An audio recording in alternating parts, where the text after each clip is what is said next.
നീ ആരെയാണ് ഏറ്റവും കൂടുതൽ ഭയക്കേണ്ടതെന്ന് അറിയുമോ?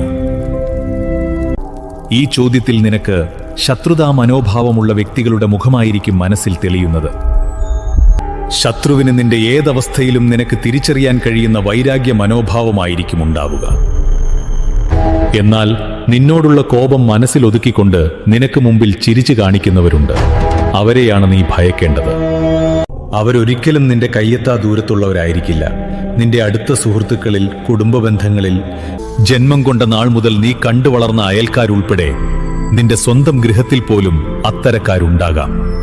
നിനക്കൊരു വീഴ്ചയോ തളർച്ചയോ ഉണ്ടാകുമ്പോൾ നിന്റെ കൈ പിടിച്ചുയർത്താൻ ശ്രമിക്കാതെ ഉള്ളിൽ ആഘോഷിച്ചുകൊണ്ട് അവർ മൗനം പാലിച്ച് നിലകൊള്ളും.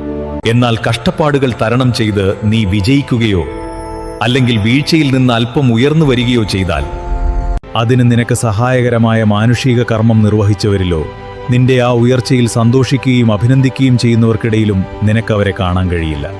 പകരം നിന്റെ കുറ്റങ്ങളെ കണ്ടെത്താനും അതിനെ പർവ്വതീകരിച്ച് മറ്റുള്ളവർക്ക് മുമ്പിൽ താഴ്ത്തിക്കെട്ടാനും നിന്റെ മുന്നേറ്റങ്ങളെ തടസ്സപ്പെടുത്താനും കൂടെ നിന്റെ നിലനിൽപ്പിന് ആധാരമായ വരുമാന സ്രോതസ് നശിപ്പിച്ച് സന്തോഷം കണ്ടെത്താൻ ശ്രമിക്കുന്നവരായി അവർ മാറിയിട്ടുണ്ടാകും.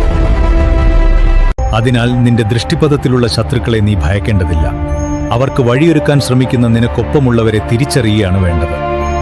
നിനക്ക് മുന്നേറാൻ പ്രചോദനം നൽകുന്ന രണ്ട് ചാലകങ്ങളാണ് ശത്രുവും മിത്രവും.